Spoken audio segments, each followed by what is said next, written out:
इसमें हमें बोला है solve 3x² plus 5√x minus 10 is equal to 0 by factorisation method. इस क्वेश्चन में हमें एक क्वाड्रेटिक इक्वेशन को सॉल्व करना है। और बच्चा ध्यान रखो, ये जो क्वाड्रेटिक इक्वेशन है ना, इसमें रूट भी है, यानी कि जो कोफिशिएंट ऑफ x है वो रूट में है। तो इनको कैसे सॉल्व करेंगे, ध्यान से समझना बच्चा। स्टार्ट तो हम नॉर्मली करेंगे जैसे हम करते हैं, प्रोडक्ट और सम लेते हैं, ठीक है। लाइक प्रोडक्ट कैसे लेते हैं, कांस्टेंट टर्म जो लास्ट वाली टर्म होती है constant term multiply by coefficient of x²। Coefficient of x² means x² के आगे जो नंबर है, लाइक इधर क्या है 3, तो 3 मल्टीप्लाई बाय -10 हमारा प्रोडक्ट होगा, और 3 मल्टीप्लाई बाय -10 इज -30, तो प्रोडक्ट हमारा -30 हो गया। और सम क्या होगा बच्चा, मिडिल टर्म में x का कोफिशिएंट। अब देखो मिडिल टर्म 5√5x है, तो इसमें x का कोफिशिएंट क्या है बच्चा 5√5, तो 5√5 हमारा सम हो जाएगा। अब क्योंकि बच्चा प्रोडक्ट हमारा नेगेटिव है, तो एक नंबर हमारा नेगेटिव रहेगा और एक पॉजिटिव रहेगा। ध्यान रखना, एक नंबर नेगेटिव और एक नंबर पॉजिटिव, क्योंकि नेगेटिव पॉजिटिव तभी तो हमें प्रोडक्ट नेगेटिव मिलेगा, माइनस प्लस माइनस करके। और क्योंकि सम जो है पॉजिटिव है, तो जो बड़ा वाला नंबर रहेगा ना वो पॉजिटिव रहना चाहिए, बिगर नंबर पॉजिटिव और स्मॉलर नंबर नेगेटिव। इस बात का भी आपको ध्यान रखना है। अब नेक्स्ट टाइम क्या करेंगे, प्रोडक्ट जो कि -30 है उसकी प्राइम फैक्टराइजेशन करेंगे। जब हम प्राइम फैक्टराइजेशन करेंगे हम साइन को साथ में नहीं लेंगे, ठीक है, ओनली 30 लेंगे। ओके, तो प्राइम फैक्टराइजेशन अगर 30 की करते हैं तो 32 से जाता है पहले, तो यहाँ 15 आएगा। अब 15 3 से डिवाइड हो जाता है तो यहाँ 5 आएगा, और फाइनली 5 को 5 से करेंगे तो 1 आएगा। अब 30 की प्राइम फैक्टराइजेशन क्या हुई बचा, 2 मल्टीप्लाई 3 मल्टीप्लाई 5। जनरली हम प्राइम फैक्टराइजेशन ऐसे लिखते हैं। ओके, लेकिन लेकिन लेकिन इस क्वेश्चन के लिए हम यहाँ पर 1 भी लेंगे।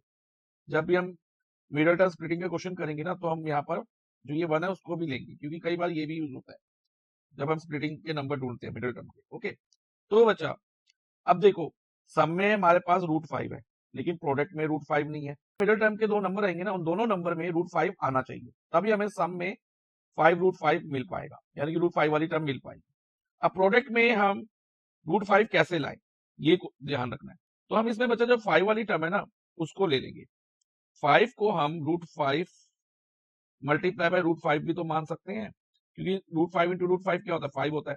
क्यों होता है, √5 इंटू √5 √25 और स्क्वायर रूट ऑफ 25 5 होता है, यानी कि 5 की जगह, अब 5 को भूल जाना, और 5 की जगह हम क्या ले रहे हैं √5 इंटू √5।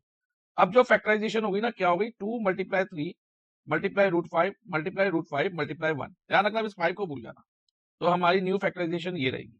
अब हम इन्हीं से दो नंबर ढूंढेंगे मिडिल टर्म स्प्लिटिंग के।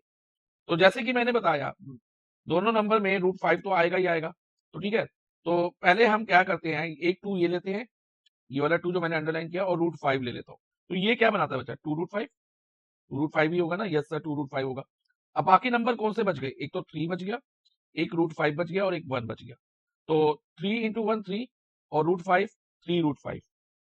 ओके, 3√5। अब जैसे कि मैंने बताया, प्रोडक्ट नेगेटिव होता है तो एक नंबर हम नेगेटिव रखते हैं और एक पॉजिटिव रखते हैं, और क्योंकि सम पॉजिटिव है तो बड़ा वाला नंबर हमारा पॉजिटिव रहेगा।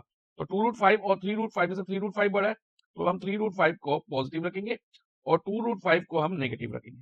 तो क्या हमें सम 5√5 मिल पाएगा, चेक करते हैं। अब देखो बच्चा, जब इसको सॉल्व करेंगे तो माइनस प्लस माइनस, जब हम इसको सॉल्व करेंगे तो हम 3 - 2 करेंगे, √5 को एज इट इज लिखते हैं, ठीक है। इसको ऐसे समझना, -2x प्लस 3x करते हैं ना, उसी वे में सॉल्व करना है। x को एज इट इज लिखते हैं ना, जब -2x प्लस 3x करते हैं, तो इसी तरह से -2√5 प्लस 3√5 करेंगे तो √5 को एज इट इज लिखेंगे, और जो उसके आगे वाले नंबर है उनको सॉल्व करेंगे। तो 3 - 2 1, और साइन बढ़ेगा, तो ये तो 1√5 आ गया, या सिंपली √5 भी कह सकते हैं। तो हमें 5√5 तो नहीं मिला ना बच्चा, तो ये कॉम्बिनेशन हमारा काम नहीं करेगा। अब दूसरा कॉम्बिनेशन क्या ले सकते हैं, ध्यान से समझना। अब इस बार 2 इंटू 3 ले लो, और साथ में एक ये वाला √5 ले लो। 2 मल्टीप्लाई 3 कितना होता है बच्चा 6, तो ये 6√5 हो जाएगा। और जो बाकी नंबर बच गए, क्या बच गए, 1 बच गया और √5 बच गया, तो 1√5, ठीक है। तो ये हो गया। अब क्योंकि एक नंबर नेगेटिव एक नंबर पॉजिटिव रखना है, और क्योंकि सम हमारा पॉजिटिव है तो बड़ा वाला नंबर पॉजिटिव रहेगा, तो 6√5 हम पॉजिटिव रखेंगे और 1√5 को नेगेटिव रखेंगे, तो 6√5 माइनस 1√5 हो गया। अब इसको सॉल्व करें तो 6 - 1 5 होता है, और √5 को एज इट इज लिखेंगे, तो 5√5, यानी कि हमें सम मिल गया है। तो हमारे मिडिल टर्म के जो दो नंबर रहेंगे ना ये रहने वाले, एक तो 6√5 माइनस 1√5।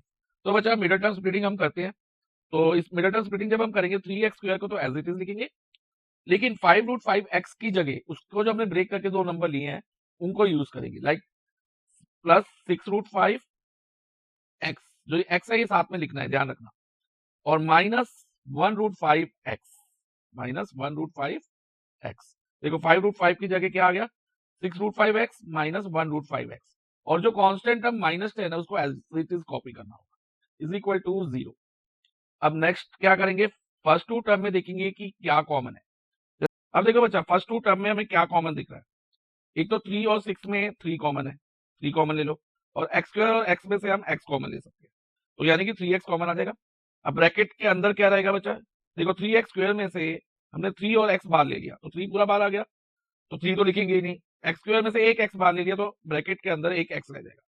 अब यहाँ क्या साइन है, प्लस का साइन है, तो यहाँ प्लस का साइन रहेगा, और 6 में से हमने 3 कॉमन लिया तो 3 2 6 होता है ना बच्चा, तो यहाँ 2 बचेगा ब्रैकेट के अंदर, और √5 तो हमने कॉमन नहीं लिया था तो √5 को हम एज इट इज लिखेंगे, और जो x है वो हम कॉमन ले चुके हैं तो इधर x नहीं लिखा जाएगा, तो ये हो जाएगा 3x in bracket x plus 2 अब नेक्स्ट बचा, इधर क्या साइन है, माइनस का साइन है, तो यहाँ माइनस का साइन डाल दो, और अब लास्ट टू टर्म में क्या कॉमन है, ध्यान से देखना बच्चा, देखो देखने में तो हमें कुछ कॉमन नहीं दिख रहा, इधर √5 है और इधर 10 है, लेकिन बच्चा इसमें भी हम √5 कॉमन ले सकते हैं। क्यों ले सकते हैं और कैसे ले सकते हैं ये ध्यान से समझना।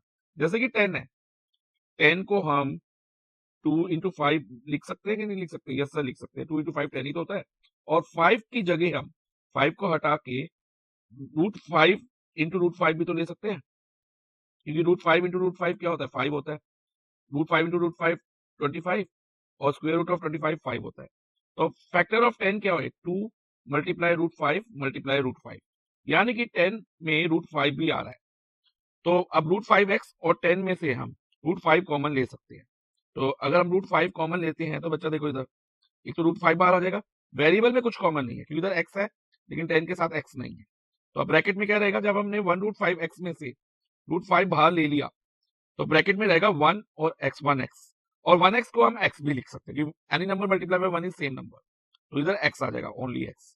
और बच्चा ध्यान दो, 10 को मैंने क्या बताया, 2 इंटू √5 इंटू √5, तो इसमें से हमने एक √5 कॉमन लिया, तो क्या बच रहा था हमारे पास, 2 और एक √5, यानी कि 2√5। और ध्यान रखना बच्चा, ब्रैकेट के बाहर क्योंकि माइनस का साइन आ रहा है, जब भी ब्रैकेट के बाहर माइनस का साइन हो, चाहे हम ब्रैकेट क्लोज करें चाहे ओपन करें, तो ब्रैकेट के अंदर के साइन चेंज हो जाते हैं, ये आपको माइंड में रखना है, तो यहाँ पर प्लस हो जाएगा, x प्लस 2√5 रहेगा, ओके, इज इक्वल टू 0। अब इतना क्लियर है। अब देखो बच्चा, इस टर्म में और इस टर्म में जो मैंने डबल अंडरलाइन करी है, इसमें एक ब्रैकेट कॉमन दिख रही है हमें, क्या x प्लस 2√5 दोनों में कॉमन है, तो take x plus 2√5 as common, और सेकेंड ब्रैकेट में क्या रहेगा बच्चा, एक तो 3x रहेगा, और जो यहाँ साइन है माइनस का वो रहेगा, और √5 रहेगा, क्योंकि x प्लस 2√5 वाली ब्रैकेट तो हमने बाहर ले ली, तो इधर माइनस √5 हो जाएगा, और इज इक्वल टू 0।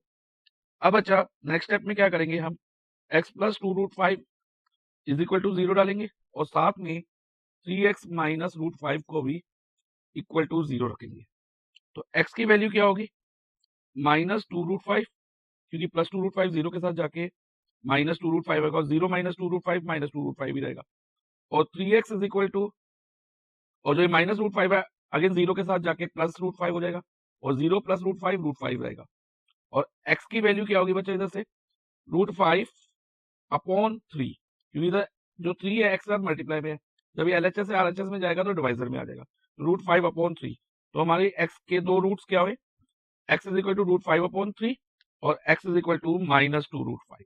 तो इस तरह से बच्चा ने इस क्वाड्रेटिक इक्वेशन को सॉल्व कर लिया।